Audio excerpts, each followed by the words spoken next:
Para terminar, absurdo é você duvidar de Deus.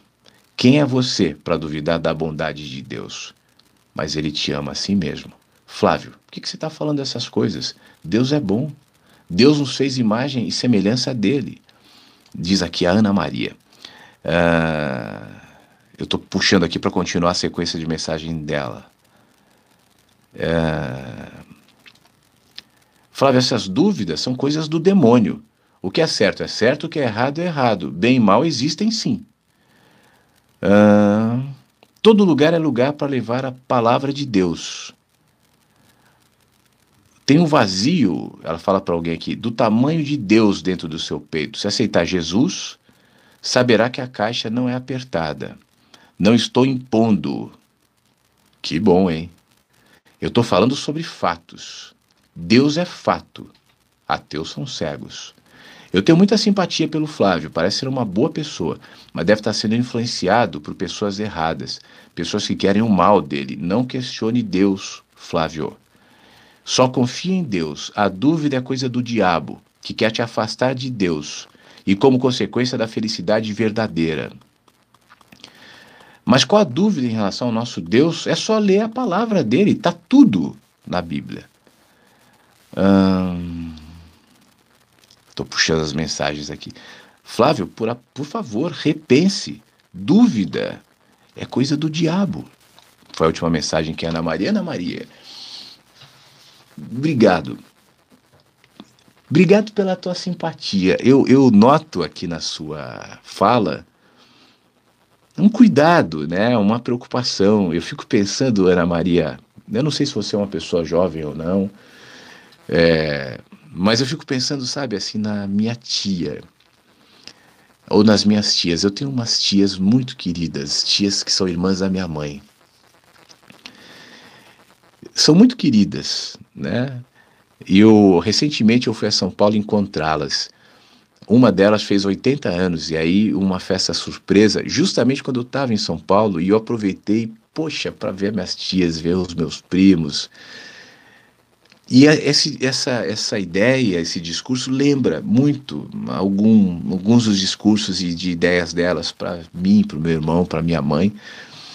E que a minha olhar afetivo para isso é grande, assim. Eu falo para minha mãe, às vezes minha mãe se incomodava um pouco, porque minha mãe pensa mais parecido comigo. E eu dizia assim, mãe, o que elas estão dizendo, assim como você, Ana Maria, são expressões de amor, né? De preocupação. Flávio, repense, dúvida é coisa do diabo. Flávio, Jesus te ama. Flávio, quem é você para questionar a Deus? Eu sinto no seu olhar, no seu texto, uma energia do tipo assim, o Flávio está perdido, como você falou, tem pessoas erradas influenciando ele e tal. Eu te entendo completamente, né? E te agradeço pela preocupação. E te tranquilizo, não é.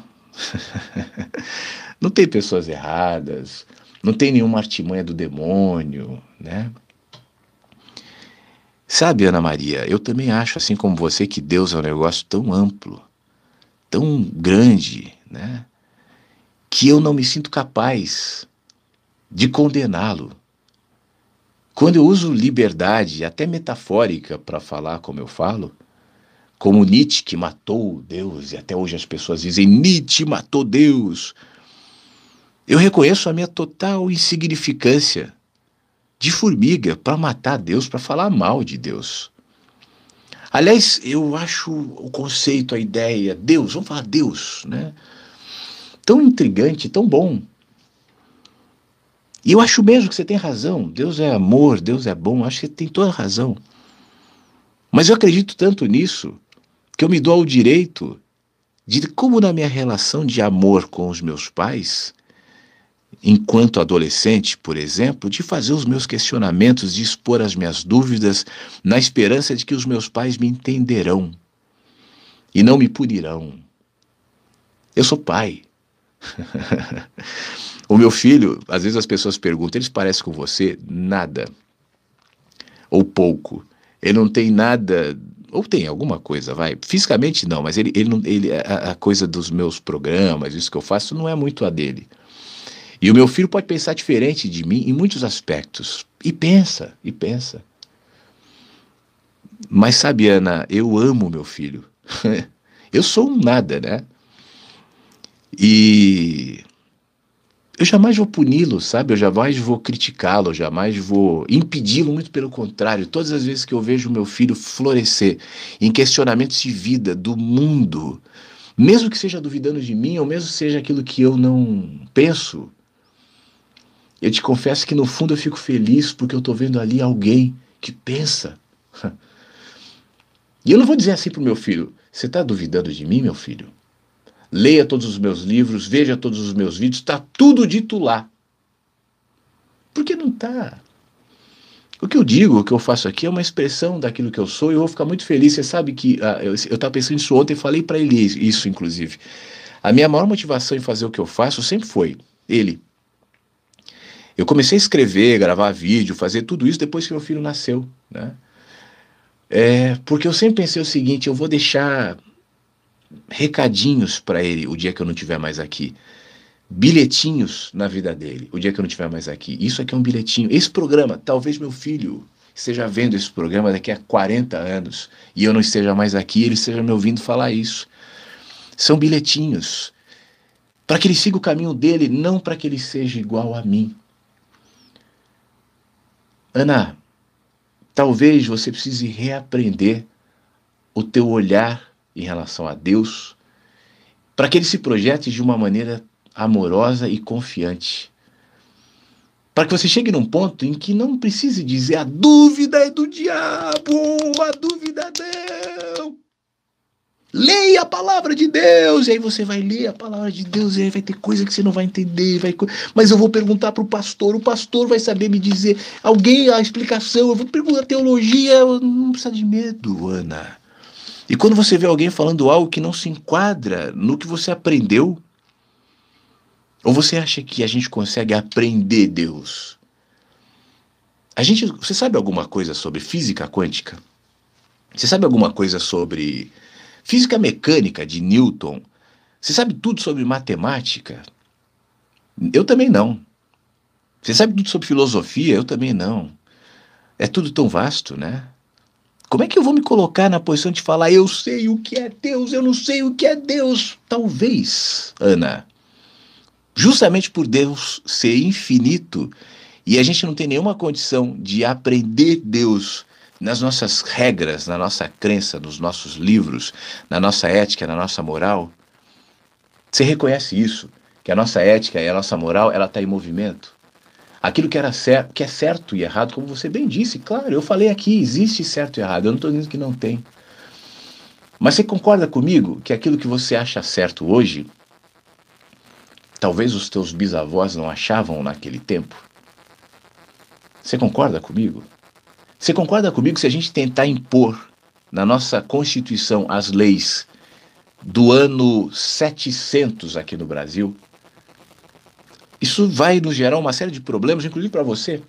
Aquilo que era certo e errado naquele tempo. Você concorda que talvez numa questão um pouco mais ampla, o que é certo e errado não seja aquilo que complica os códigos, as leis, as regras, porque essas estão em movimento, mas seja aquilo que simplifica?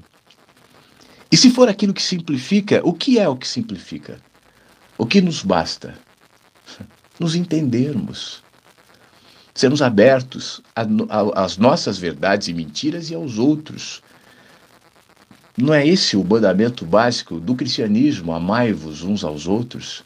O que é amar uns aos outros? Seja como eu, acredito no que eu acredito, venha na minha igreja. É isso, não.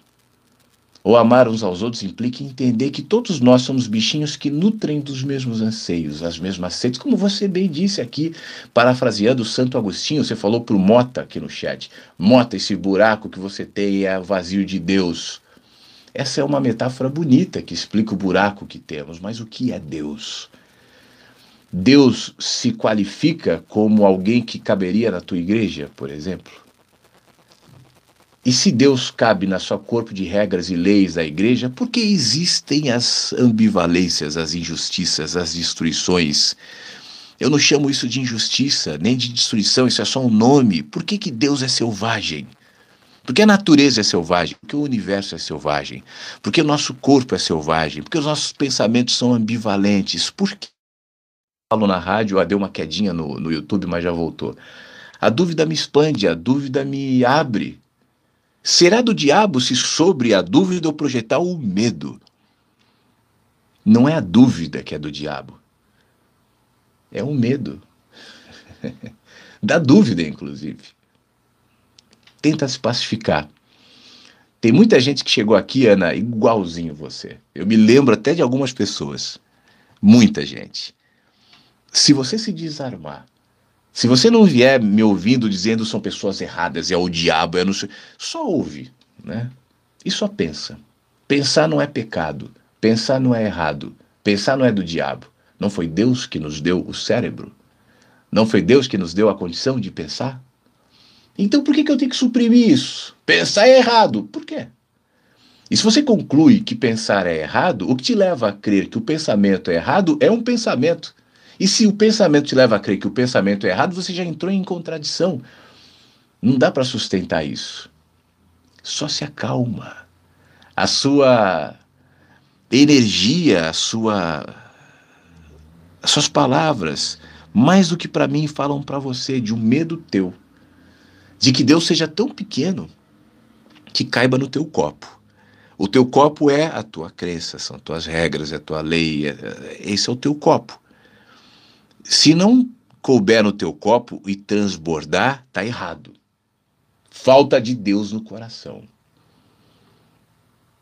Não esvazia o teu copo. Não precisa deixar de acreditar no que você acredita, ser o que é. Não há nada disso, eu não estou falando isso. Mas só deixa que a água do teu copo transborde. O que você está tentando fazer é uma gestão do teu copo. Água, aqui é o limite. Flávio, eu gosto de você. Eu tenho simpatia por você, mas você chegou num limite. Você está sendo influenciado ao demônio, em última análise. Só deixa isso transbordar. Se eu estou falando bobagem, é possível que eu fale muitas vezes, é inofensivo. Mas se no meio das bobagens há coisas boas, é possível que isso te agregue. E se Deus for o que transborda e você não tem controle, só lhe resta desfrutar. E não mais fazer gestão de quem é de Deus e quem não é, quem é do diabo e quem não é. É muito bom, é muito tranquilizador abrir mão dessa papel. É Deus no coração, é o diabo. Abra mão. Talvez não seja Deus no coração, seja Deus oceano, nadai Deus. Seja mais recomendável, tá bom? E aí você nem vai precisar mais do nome. Você vai perceber Deus na água do oceano, Deus no transbordar, Deus no não nome, Deus na dúvida, né? Deus não está em tudo? Tudo não é, de alguma maneira, alguma manifestação de Deus, tudo na expressão de Deus, o macro não se projeta no micro. Então a dúvida também, as perguntas também, né? Só não adiciona medo a isso. Você está com medo, só isso, tá bom?